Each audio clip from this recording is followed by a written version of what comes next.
서학개미의 꿈은 미국 시장에서의 수익이겠죠. 미국 증시 흐름부터 이슈까지 한 큐에 해결하는 시간입니다. 간밤 뉴욕 증시 3대 지수는 혼조세로 마감했습니다.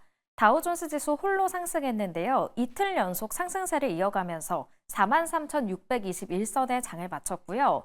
반면 나스닥 지수는 4거래일 연속 하락세를 보였습니다. 19,026선에 장을 마감했습니다.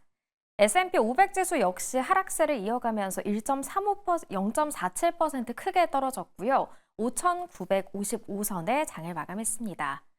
그렇다면 현재 미국 현지에서는 어떤 이슈가 떠오르고 있을까요? 미국 증시 전문 유튜버시죠. 유선남님과 함께 이야기 나눠보도록 하겠습니다. 안녕하세요. 오늘 가장 기대가 되는 일정은 엔비디아 실적이 아닐까 싶은데요. 이를 포함해서 주요 일정 전해주시죠. 네, 어저께 같은 경우는 소비자 신뢰지수가 예상치를 크게 하회하게 되게 되면서 4년 내 최대 낙폭으로 인해서 주가가 하락하는 결과를 보였습니다. 오늘 같은 경우는 그런 종류의 거시경제 지표는 발표가 되지 않지만 그것보다 더 중요할 수 있는 엔비디아의 어닝 발표가 예정되어 있다고 말씀드릴 수 있을 것 같고요. 그러고 나서는 여러 가지 거시경제 지표가 발표되는 가운데 안에서 원유 재고와 신규 주택 판매 지수, 7년물에 대한 국채 입찰 등이 오늘 여러 가지 이야기를 통해서 발표가 되게 됩니다. 네, 다음 소식으로 이어가 보도록 하겠습니다. 한편 트럼프 대통령은 불법 이민자 추방 정책을 펼치고 있는데요. 이번에는 이 골드카드라고 해서 영주권을 고가에 판매하겠다고 했습니다. 부자들의 이민은 허락하겠다, 이런 뜻인가요? 네, 현재 트럼프의 골드카드 정책이 발표가 됐습니다. 비자를 500만 달러로 영주권에 대한 기회를 주겠다라는 내용인데요. 쉽게 말해서 500만 달러만 낸다면 미국 영주권과 시민권으로 가는 길을 열어주겠다라는 계획입니다. 동시에 기존에 있던 EB5 비자, 투자이민 프로그램을 없애고 이를 대체하는 방식으로 추진된다라고 얘기가 나오고 있는데요. 간단하게 얘기를 하자면 2주부터 시행이 되며 영주권을 받고 나중에 시민권까지 신청할 수 있는 자격이 주어지게 되며 트럼프는 이런 부분들 관련해서 의회의 승인 없이도 분명히 실행할 수 있다고 자신 있게 얘기를 했습니다. 트럼프는 이번에 이 이야기에 대해서 백악관에서 상무부 장관 하워드 루트닉과 함께 이 소식을 전달을 했는데 루트닉 같은 경우는 EB5처럼 복잡한 과정을 없애고 깔끔하게 500만 달러만 내면 된다라고 설명을 하면서 다만 돈만 내면 끝나는 게 아니라 심사를 통해서 훌륭한 글로벌 시민인지까지 확인한다라고 이야기를 덧붙였습니다. 자, 일단 이런 부분들에 대한 이유로서는 결국 트럼프는 불법 이민을 강하게 막으면서도 동시에 돈 있는 사람들에게는 합법적으로 미국에 올 기회를 주겠다는 입장으로서 결국 이 돈으로 미국 정부의 적자를 줄이고 부유한 투자자를 끌어들이겠다라는 계산이 포함되어 있는 것으로 보이고 있고요. 특히 이런 부분들에 대해서 구체적으로 아직까지는 어떻게 심사하고 돈이 어떻게 쓰일지는 아직 명확하지 않다라고 얘기가 나오고 있으며 동시에 그래도 트럼프와 루트닉 같은 경우는 부자들을 유혹할 매력적인 카드다라고 자신감을 보이고 있는데요. 그런 가운데 안에서 트럼프 같은 경우는 현재 재정 적자를 해결하기 위해서 여러 가지 과세 프로그램을 실행을 하고 있고 현재 하원 쪽에서는 이번에 미국의 이번에 예산안 관련해서 현재 공화당 내에서는 합의를 보였다라고 얘기가 나오게 되게 되면서 전반적으로 이런 부분들에 대해서 앞으로 어떻게 더 진행이 될지 아무래도 추가적인 감세안이 어떻게 되는지가 아마 좀 더 중요한 포인트다라고 말씀드릴 수 있을 것 같습니다. 네, 확실히 트럼프 행정부에서는 돈이 되냐 안 되느냐가 참 중요한 그런 기준인 것 같습니다. 한편 이 미국과 우크라이나의 협상 소식도 살펴보겠습니다. 광물 협정이 합의에 도달한다고 하는데 이 우크라이나 대통령이 이제 미국에 방한한다고 합니다. 관련 내용 자세하게 설명해 주시죠.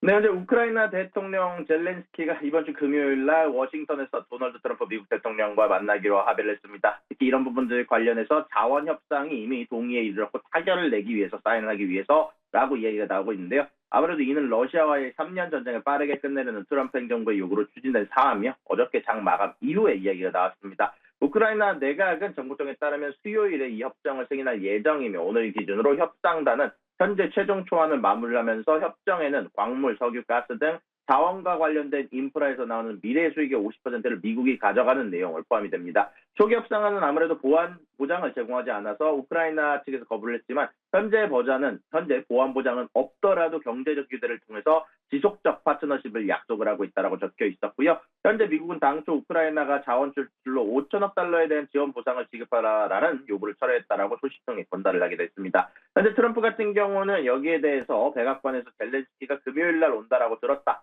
나와 함께 서명하고 싶다면 괜찮다. 큰일을 해냈다라고 기자들에게 이야기를 했고요. 이번 합의 같은 경우는 트럼프가 공약한 빠른 전쟁 공식의 핵심으로 결국 이런 부분들에 대해서 트럼프가 푸틴과 회담하기 전에 먼저 미국과 협상을 마무리하면서 동시에 트럼프 쪽에서는 이런 부분들을 현재 자신들의 정치적 성과로 자랑하기 위한 부분이 나온다라고 이야기가 나오고 있습니다. 이런 부분들 관련해서 나토 동맹국들은 지속적으로 현재 트럼프가 모스크바 쪽으로 러시아 쪽으로 비우는 모습에 당황하고 있는 모습들을 보이고 있는 가운데 안에서 현재 전쟁 종식 관련해서 우크라이나가 이런 부분들을 결국 또 아무래도 미국 편을 들어주게 되게 된다면 또 다시 또 나토 동맹국들 사이에서는 조금 더 유해질 수 있는 결과가 될 수도 있다라고 있는 애널리스트들의 이야기가 나오게 됐습니다. 네, 이번 합의가 종전 협상의 전환점이 될지 기대를 해봐야겠습니다. 이어서 슈퍼 마이크로 컴퓨터 소식인데요. 나스닥에서 상장 폐지될 위험에서 조금 헤쳐나왔다고 합니다. 하지만 재무보고서를 제 시간에 제출하긴 했지만 슈마컴이 겪고 있는 어려움을 완전히 해소하진 못한 것 같은데 관련 내용 전해주시죠. 네, 현재 SMCI가 어제 회계 자료를 제출하게 되면서 나스닥 규정 준수 상태를 회복했습니다. 지금 당장 나스닥에서 퇴출되는 것은 막았다라고 할 수 있지만 다만 아직 법무부 조사는 진행 중입니다. 제가 직접 SMCI 회계 자료를 읽어봤고 여러 애널리스트들 글을 읽어봤는데 일단 예전 자료에 대한 수정은 없었다라고 얘기가 나왔고요. 다만 이제는 이 회계 자료에 대해서 지속적인 조사가 들어갈 것이고 비디오는 이 회계 자료가 부합한다라고 확인을 해줬습니다. 간단하게 몇 가지를 정리를 하자면 일단 서문에 있던 내용은 슈퍼마이크로가 회계 자료 내에서 재무보고에 대한 내부 통제 문제를 인정했고요. 또한 정보 시스템 문제로 재무보고를 지원하는 IT 시스템에서 정보 분리, 접근 제어, 문서화 부족 등으로 인해서 무단 접근 위험이 커졌었으며 재무 데이터에 대한 완전성과 정확성을 보장하기 위해서 절차가 제대로 설계가 되지 않았으며 구현되지 않았고 새로운 임대 계약이나 관련 당사자 거래를 적시에 기록하지 공개하지 못했다라고 이야기가 적혀 있었습니다. 여기에 대해서 이런 약점들은 재무제표에 대한 오류 가능성을 높였고 적시에 정확한 보고를 보고하지 못할 수 있는 상황을 초래했다라고 이야기했으며 현재까지 이 약점들을 해결하지 못했으며 개선 조치가 진행 중이다라고 서문에 적혀 있었으며 또한 이런 부분들에 관련해서 현재 현금 보유액은 2억 1천만 달러에서 2억 3천만 달러로 추정이 되며 매출 채권은 4억 400만 달러에서 4억